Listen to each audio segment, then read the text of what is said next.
Obama, president Biden, president Trump, इन तीनों के साथ आपने काम किया हुआ है और इंडिया यूएस रिलेशंस एक अपवर्ड ट्रैजेक्टरी पे हैं, लेकिन बहुत से मुल्क हैं जो भारत की अपवर्ड ट्रैजेक्टरी से परेशान होते हैं। ये इट इज़ अंडरस्टूड कि ये है, जैसे कि चाइना, क्योंकि वो दे यूज टू थिंक कि ग्रुप ऑफ टू होगा, एक तरफ चाइना, एक तरफ अमेरिका, मतलब दो पावर सेंटर्स होंगे। तो मैं सिर्फ उदाहरण के लिए चाइना दे रही हूँ, लेकिन हमारे इर्द गिर्द जो मुल्क हैं वो भी थोड़े असमंजस में है कि ये भारत की ट्रैजेक्टरी इतनी ऊपर इतनी जल्दी जा रही है।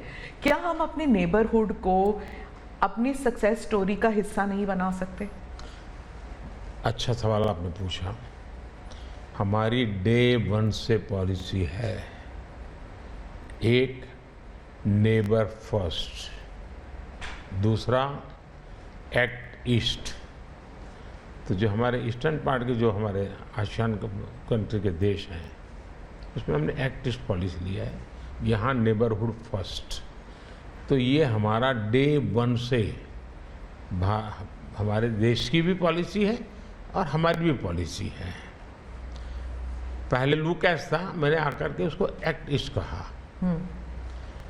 लेकिन इसमें दूसरा, आज दुनिया के सैकड़ों मील दूर भी कोई देश है, उनको लगता है कि भारत की प्रगति में हमारा कोई बेनिफिट है, तो पड़ोसी क्यों नहीं देखेगा। आज पड़ोसी सबसे ज़्यादा खुश हैं क्योंकि भारत उनके सबसे, अब जैसे कोविड के कालखंड में कोई पड़ोसी देश ऐसा नहीं है कि जिसकी हमने मदद नहीं की हो।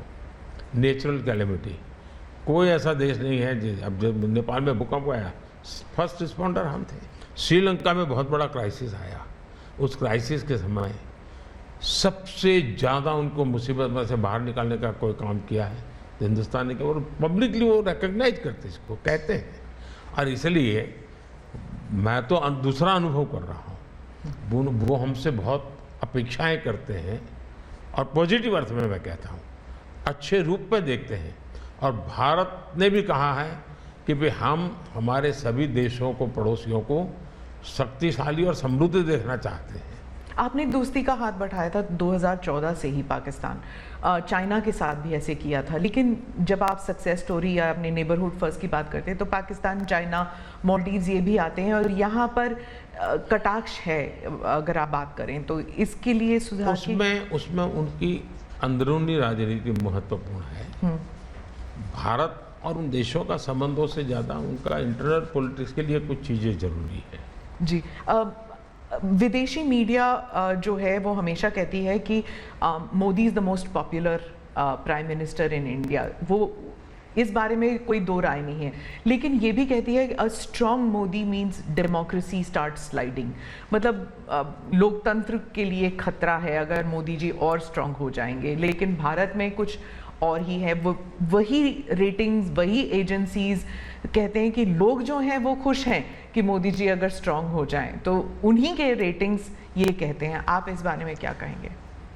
पहली बात है कि उनकी टर्मिनोलॉजी क्या है और उनके इस कंक्लूजन पर आने का आधार क्या है, ये अपने आप में एक रिसर्च का विषय है।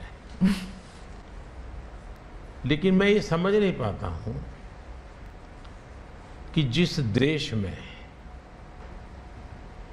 6 लाख पंचायतें चुने हुए लोगों से चलती हो, दुनिया में कोई देश ऐसा है जहाँ 6 लाख पंचायतें और नियमित रूप से चुनाव जहाँ होते हैं, इतने राज्य, अनेक पार्टियों की सरकार है। हमारे देश में शायद ही कोई ऐसी पॉलिटिकल पार्टी होगी जो कहीं सत्ता में ना हो।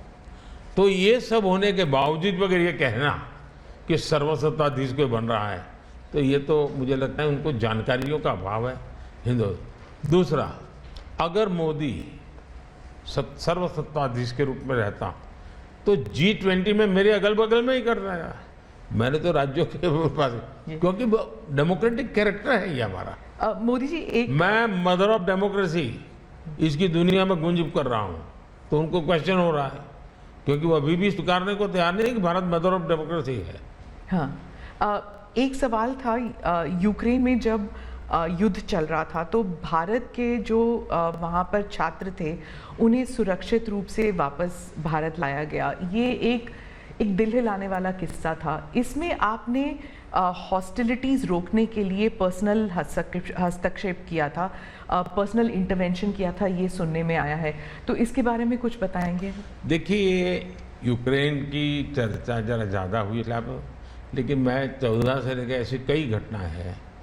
अगर आपने एक सुषमा स्वराज जी का एक इंटरव्यू है, आप देखिए कि कैसे यमन में से हमने हिंदुस्तान के लोगों को लाए, और सऊदी किंग के साथ मैंने बात करके उनसे कहा, भाई मुझे वहाँ यमन से लोगों को लाना है, तो आपका बॉम्बार्डिंग चल रहा है, हम कर नहीं पा रहे हैं, मुझे कैसे मदद करेंगे? तो उन्होंने कहा कुछ समझ दीजिए मुझे। और सुषमा जी ने अपने इंटरव्यू में सारी चीज़ें कही हुई है। भारत की रिक्वेस्ट पर एक पीरियड रहता था जिस पीरियड में बॉम्बार्डिंग नहीं होता था, और उस समय हम हवाई जहाज़ में हमारे लोगों को निकालते। यमन से करीब 5000 लोगों को हम लाए थे।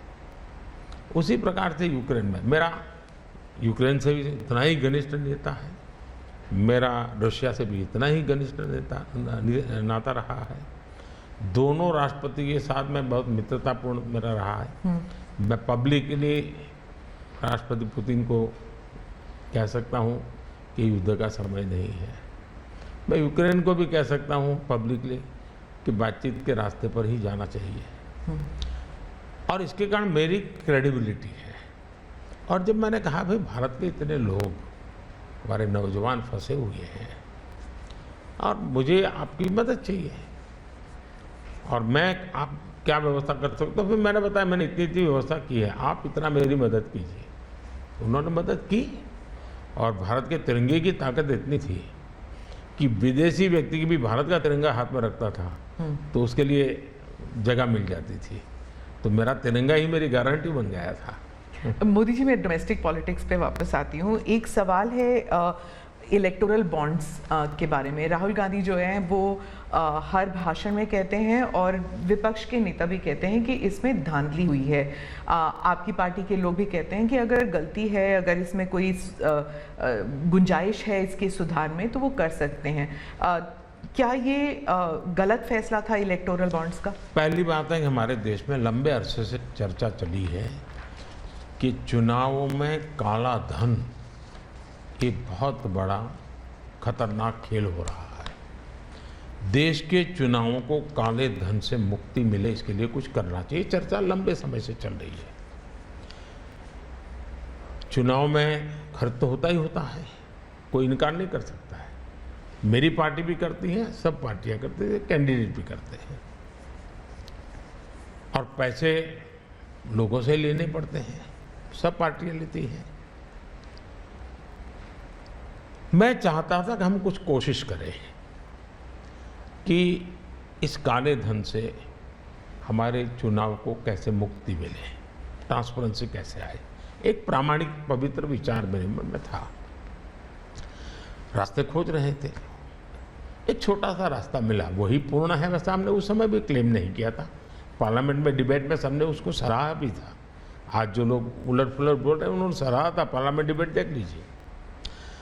हमने कैसे कैसे काम किया, जैसे 1000 और 2000 के नोट खत्म कर दिए। चुनाव में वही बड़े बड़ी मात्रा में ट्रैवलिंग करते हैं, क्यों कि ये काला धन खत्म हो। हमने सुप्रीम कोर्ट ने कहा था कि 20,000 रुपये तक पॉलिटिकल पार्टियां कैश ले सकती हैं। मैंने कानून बनाकर, नियम बना करके 20,000 को 2,500 कर दिया। क्यों? क्योंकि मैं नहीं चाहता था कि ये कैश वाला कारोबार चले।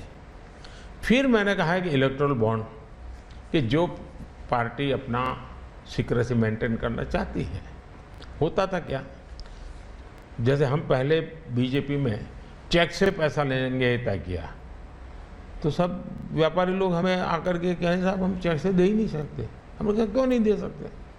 बोले हम चेक से देंगे तो हमें लिखना पड़ेगा, हम लिखेंगे तो जो सरकार है वो देखेगी कि ये विपक्ष को इतना पैसा दिया, तो हमें तो वो परेशान करेंगे। तो बोले हम तो पैसे देने के लिए तैयार है लेकिन चेक से नहीं देंगे। तो मुझे याद है हमारे 90 के दशक में जो चुनाव में हमको बड़ी दिक्कत आई थी, पैसे नहीं थे हमारे पास और हम नियम लगा के बैठे थे कि हम चेक से लेंगे। देने वाले देने को तैयार थे, चेक से देने की उनकी हिम्मत नहीं थी। तो ये सारी चीज़ों का मुझे पता था।